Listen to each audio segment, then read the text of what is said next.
안규백 국방부 장관이 라즈나트 싱 인도 국방부 장관과 회담을 갖고 양국 간 국방 방산 협력 확대 방안에 대해 논의했습니다. 이번 회담에선 양국 간 실질적인 국방 협력 기반을 마련하기 위한 여러 협약서도 체결됐습니다.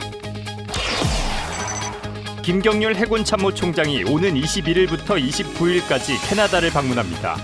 김 총장은 차기 캐나다 국방차장 내정자와 대담을 갖는 한편 양국 해군의 군사협력 강화와 방산협력 지원 방안에 대해 논의할 예정입니다. 같은 부대 안에 함께 근무 중인 4쌍의 부부 군인을 KFN 국방뉴스가 만나고 왔습니다. 군복무를 함께하는 전우이자 인생의 든든한 동반자로 함께 살아가는 부부 군인들의 이야기를 들어봅니다.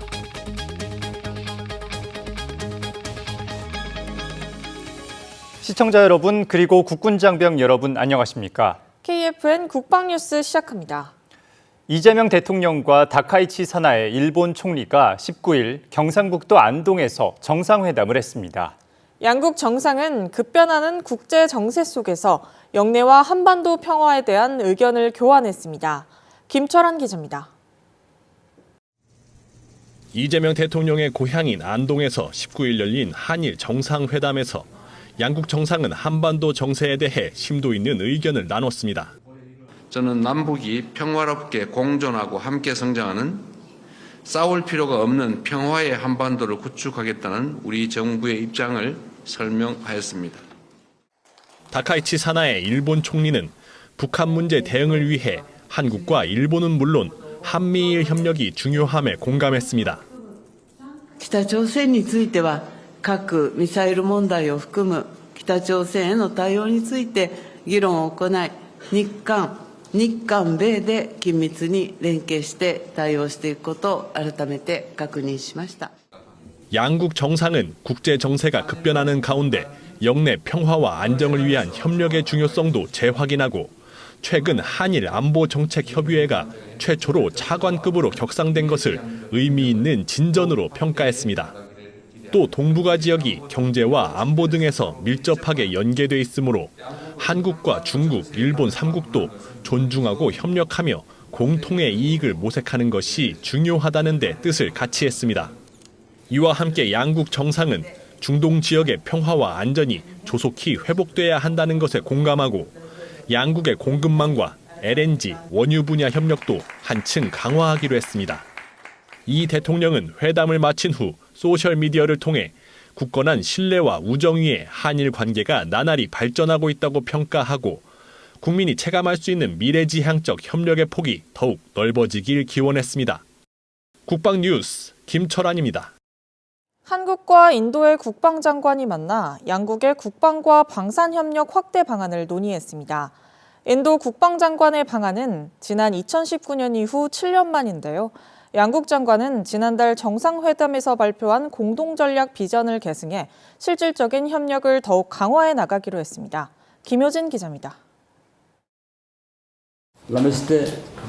안녕하십니까.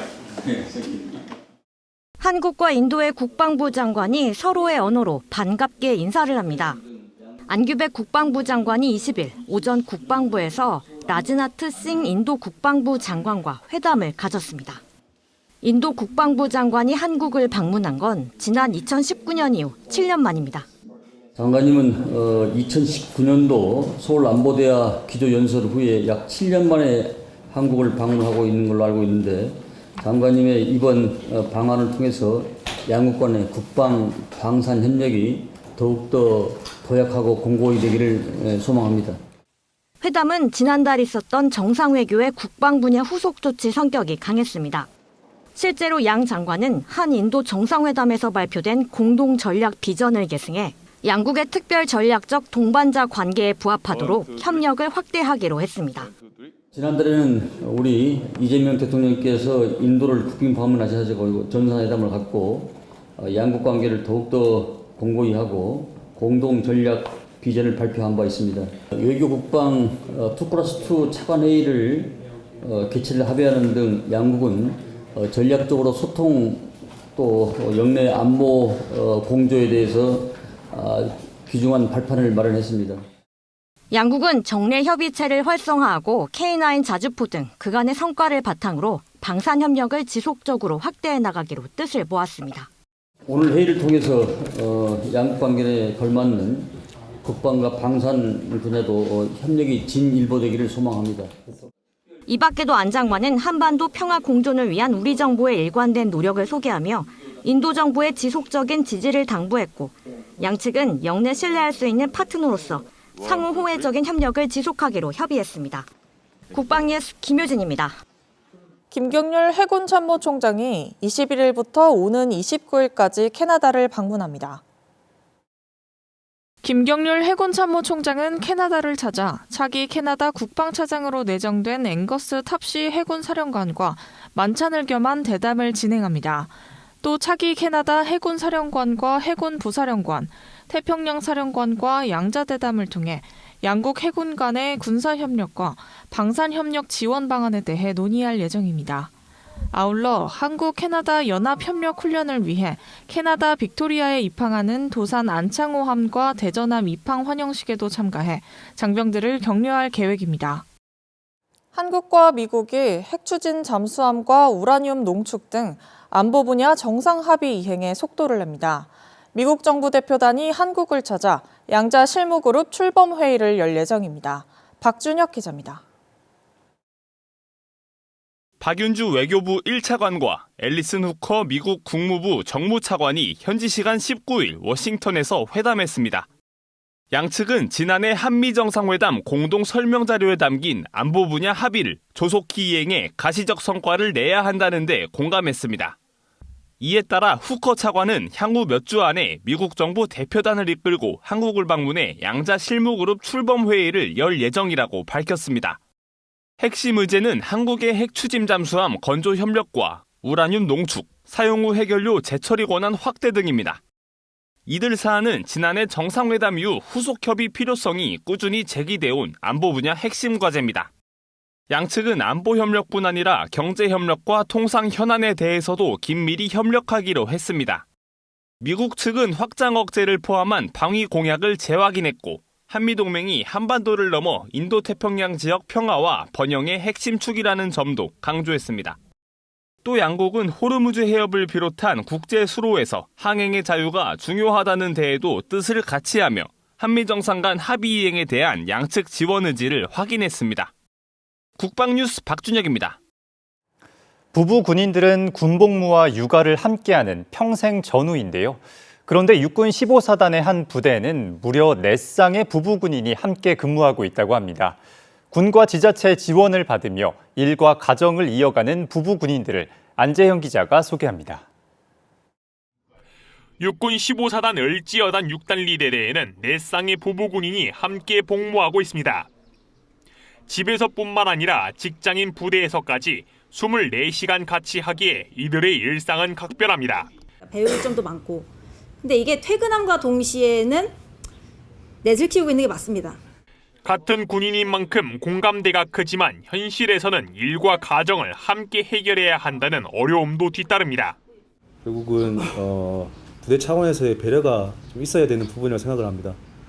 이 같이 근무를 하려면 어쨌든 누군가 한 명은 뭐 훈련이라든지 임무라든지 이런 부분에서 뭐 기타 아이가 없으면 상관이 없겠지만 육아를 같이 병행하게 되면 공백이 발생할 수밖에 없고, 이를 해결하기 위해 부대는 대리근무 체제와 상호협조 문화를 정착시켰습니다. 대리근무 체제가 워낙 잘 되어 있기 때문에 부담 없이 일가정 양립, 육아에 대한 책임감 있게 충분히 사용할 수 있다고 지금 생각하고 있습니다. 이 같은 분위기 속에서 부부군인들은 육아휴직과 육아시간, 모성보호시간 같은 군이 보장하는 제도를 적극 활용하고 있습니다. 초기 임산부다 보니까 12주 이내에 모성 보호 시간을 사용할 수 있는 제도도 군에도 보장이 되어 있습니다. 군이 제공하는 제도뿐만 아니라 지자체 지원 정책도 군인 부부들에겐 큰 힘이 됩니다. 산후조리원 같은 경우에 또 철원 공공 산후조리원이 있어서 그 관련해서는 철원 군민이다 보니까 그 70% 감면인 금액적으로 좀 부담이 좀 덜해진다는 부분이 좀 컸던 것 같습니다. 화천에서 지원해주는 해외 연수 프로그램이 있는데 저희 첫째 같은 경우에는 5학년 때 뉴질랜드 어학연수라고 해가지고 3주 동안 이렇게 혜택을 받고 커뮤니티 센터 이런 데 보면 무료로 이용할 수 있고 다만 접경 지역 특성상 의료 인프라 부족 문제가 있지만 군 의료 체계를 통해 부담을 덜고 있습니다. 최근에 같은 경우에는 저희 사단 의무대에도 소아과가 생겼습니다. 독감이라든지 그다음 이런 것들을 검사할 수 있는 여건이 되기 때문에 그런 부분에서 긴급할 경우에는 해소가 가능합니다. 선배 부부군인들의 경험 역시 후배들에게는 중요한 길잡이가 됩니다. 아무래도 선배 부사관들이 자녀가 있고 결혼을 다 했고 부부군이다 보니까 앞으로 이제 이 결혼 시기나 그리고 자녀나 그리고 이 지역에서 받을 수 있는 혜택 등등 그리고 이제 군 생활하는 부부군인으로서 군 생활하는 팁 같은 것도 많이 전수해주고 알려주는. 저는 실제로 조언보다는 제가 봤던 모습들이 좀 기억에 남는 것 같습니다. 힘든 업무 와중에 이제 의지할 수 있다라는 사람이 가까이 있는 것에 대해서 좀 많이 좋아 보였던 것 같습니다. 하지만 제도적으로 보완이 필요하다는 목소리도 나옵니다. 아이를 돌보면서 부딪히는 휴가 제도의 한계점, 그리고 인사 이동 문제까지 현실적인 고민은 여전히 남아 있습니다. 아이들이 한꺼번에 똑같은 질병으로 아프질 않습니다. 돌봄 휴가는. 그래서 대부분 어린이집이나 학교를 방문해야 할 때 많이 사용하는 편이고 간호에 관한 거 아이들이 아플 때는 직계가족 간호를 사용하는데 이걸 둘이 동시에 쓸 수 없다 보니까 좀 아쉬운 점이 있는 것 같습니다. 제도상으로 보면 한 개의 부대에서 계속 근무할 수는 없는 거고, 네, 저 아내 같은 경우에는 진급자 교류가 예정되어 있습니다. 일단 규정상에는 출퇴근 거리가 1시간 이내 거리에서 근무할 수 있게끔 배려를 하게끔 되어 있지만 그런 부분들이 새로운 환경에 갔을 때 어떻게 적용될지 그런 부분도 솔직히 걱정이 되고. 그럼에도 부부군인들은 같은 군화를 신고 같은 길을 걸어가는 삶에 의미를 두고 있습니다. 다 각자의 선택이겠지만 부부군인으로서 좋은 점도 확실히 많은 거는 맞기 때문에 저는 추천은 하고 싶습니다. 저는 부부군인을 잘했다고 생각하는 거는 그냥 같이 정복 입고 출근했을 때, 군복 입고 출근했을 때 그냥 제일 뿌듯했고.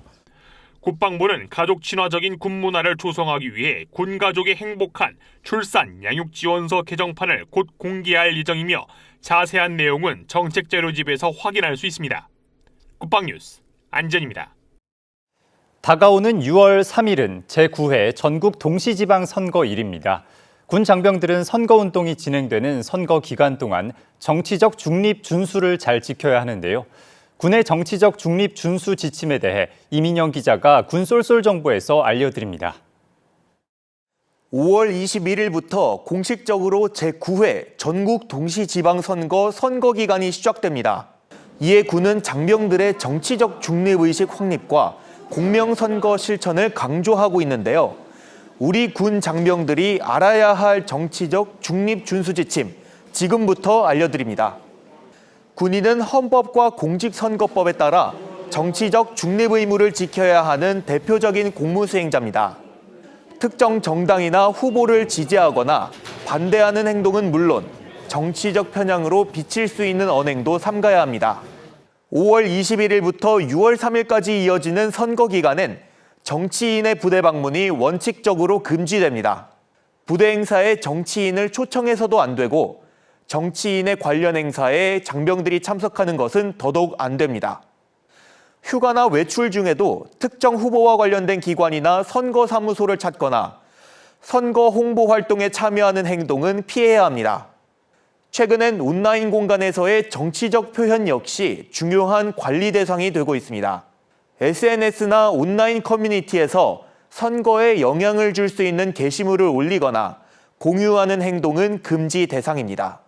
특정 후보에게 유리하거나 불리한 게시글을 올리는 행동, 댓글 작성이나 좋아요를 누르는 행동 역시 정치적 의사표현으로 해석될 수 있기 때문입니다. 메신저 단체 대화방도 예외는 아닙니다. 단체 대화방에 정치적 의견을 올리거나 선거 홍보물을 공유하는 행동 역시 부적절한 행위로 간주됩니다. 또 문자 메시지나 이메일 등을 통해 특정 후보 지지를 유도하는 행동 역시 정치적 중립 위반에 해당합니다. 직무나 지위를 이용해 선거에 영향을 미치는 행동들도 엄격히 금지됩니다. 특히 군인은 정당 가입이나 정치단체 결성에 관여할 수 없으며 타인에게 가입을 권유하는 행동도 금지돼 있습니다. 정치인을 위한 기부금 모금이나 공공자금을 선거와 관련해 사용하는 행동 또한 허용되지 않습니다. 지금까지 군 장병들이 반드시 알아야 할 정치적 중립 준수 지침에 대해 알아봤습니다.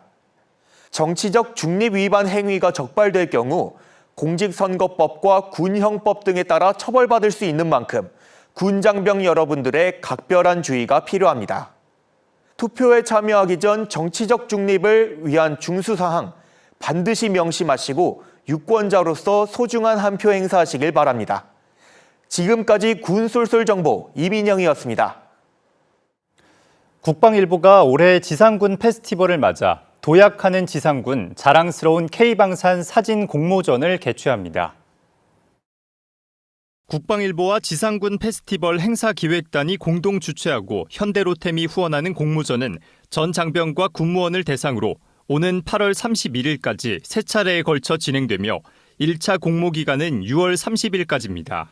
공모 주제는 첨단 과학기술 군으로 도약하는 지상군과 국군의 자부심이며 지상군 무기체계의 운용 현장과 장병들의 자부심 넘치는 모습을 촬영해 사연과 함께 접수하면 됩니다.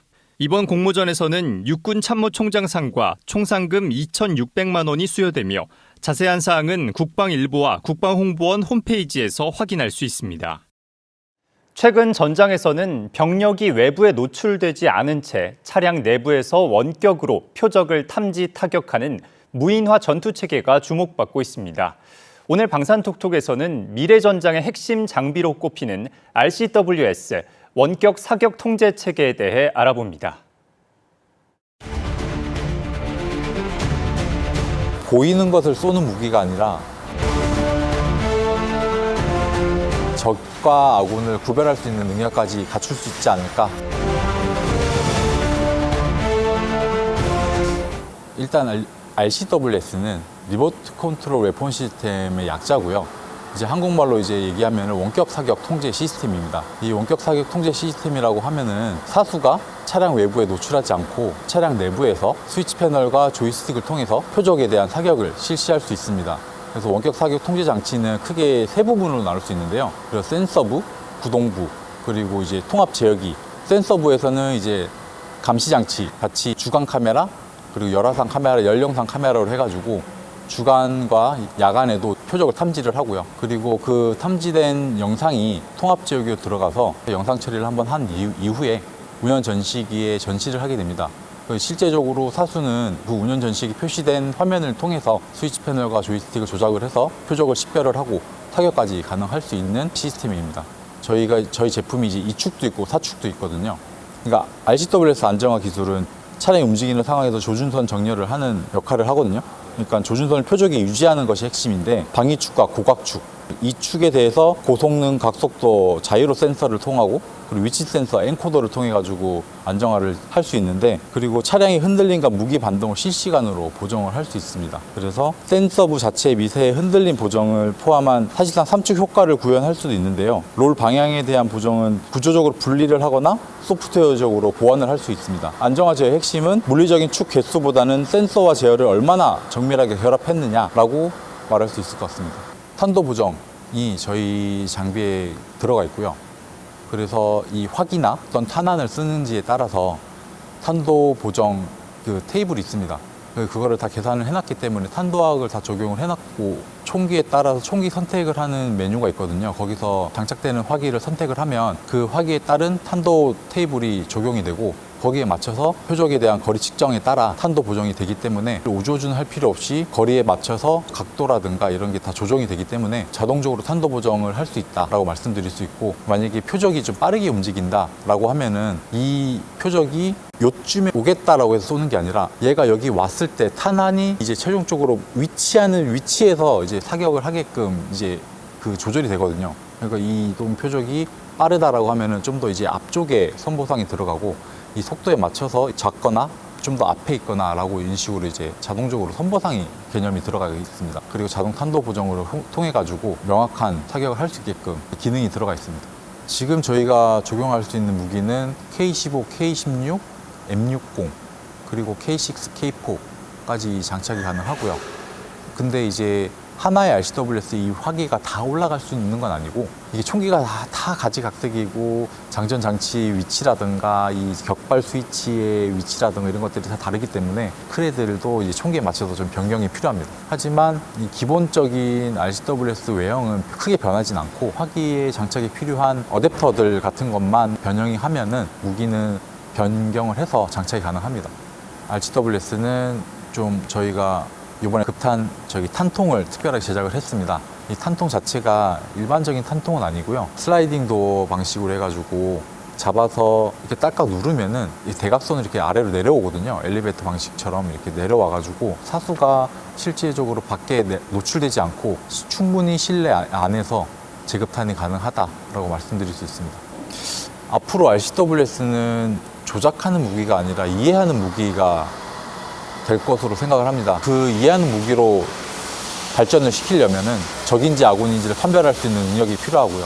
이 표적이 나한테 위협을 가하겠다라는 위협 수준을 자동으로 또 식별을 할 수 있어야 되고, 그리고 여러 가지 표적이 있을 경우에 어떤 것을 먼저 선제적으로 대응을 해야 된다라는 것도 이제 필요합니다. 최종적인 판단은 이제 사람이 할 수 있게 도와주는 RCWS가 될 것으로 예상을 하고요. RCWS가 화각이 한 53도 정도밖에 안 돼요. 이 53도를 넘어가는 각도는 사실 사각지대입니다. 이 사각지대를 좀 더 보완하기 위해서는 여러 대의 RCWS가 구축이 되어서 이 사각지대를 보완을 하고 다른 RCWS에서 보고 있는 정보를 전송을 해주면은 저는 그 정보를 기반으로 해가지고 같이 표적 및 추적도 가능을 하고 사격 또한 가능하기 때문에 좀 더 정확한 화망을 구성을 해가지고 적을 진압할 수 있는 그런 운영 개념을 가져갈 수 있을 것 같습니다. 이어서 오늘의 국방단신 전해드립니다. 공군 공중전투사령부가 지난 18일부터 5일간 서해 해상 사격장에서 2026년 2분기 실사격 훈련을 실시하고 있습니다. 실사격 훈련에는 F-35A와 F-15K, KF-16, FA-50 전투기와 KA-1 공중통제 공격기 등 총 30여 대가 참가해 조종사들의 정밀 타격 능력을 숙달합니다. 해병대 유교단 전차중대는 19일 백령도 일대에서 전차포 사격 훈련을 진행했습니다. 장병들은 사격장에서 승무원 안전교육과 비사격술 숙달, 순차 사격, 일제 사격 등을 실시하며 전투준비 태세를 완비했습니다. 특히 이번 훈련은 전차 승무원들의 실전 사격 능력 향상과 전투 자신감을 높이는 데 중점을 뒀습니다. 국방기술 폼질원이 미국 커뮤니케이션 연맹이 주관하는 스포트라이트 어워드 지속가능 경영보고서 부문에서 대상을 받았다고 20일 밝혔습니다. 미국 커뮤니케이션 연맹 스포트라이트 어워드는 전 세계 기업과 공공기관, 비영리 기관 등이 발간한 지속가능 경영보고서와 연차 보고서 등 소통 성과물을 종합평가해 매년 시상하고 있습니다.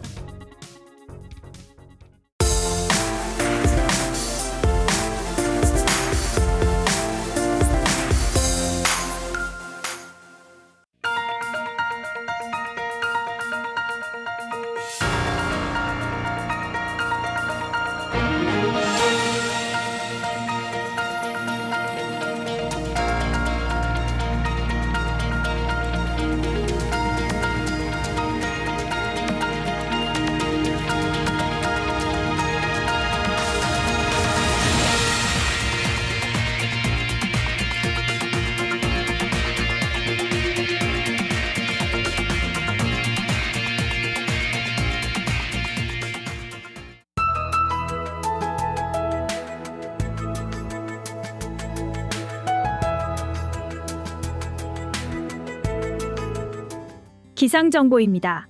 현재 서울을 포함한 대부분의 지역에 비구름이 자리하고 있는데요. 오늘 나오실 때는 우산을 꼭 챙기셔야겠습니다. 자세한 날씨 알아보겠습니다. 내일 예보입니다. 강수는 내일 새벽까지 강하게 이어지다가 오전 중 점차 약화되어 오후에는 완전히 그치겠습니다. 짧은 시간에 강한 비가 집중되면서 계곡이나 하천에 물이 갑자기 불어날 수 있어 저지대 침수와 급류 피해 등에 각별히 주의하시길 바랍니다. 내일 아침 최저기온은 서울 16도, 강릉은 14도로 예상되며 한낮 최고기온은 서울 21도, 강릉은 17도로 예상됩니다. 주간 기상 전망입니다. 금요일부터 다시금 고기압의 영향으로 맑은 날씨가 이어지겠습니다. 또한 주말 동안은 평년 기온을 크게 웃도는 더위가 기승을 부릴 것으로 보여 환절기 건강관리에 유의하시길 바랍니다. 이상 공군 기상단 제공 기상정보였습니다. 이것으로 KFN 국방뉴스를 마칩니다. 시청해주신 여러분 고맙습니다.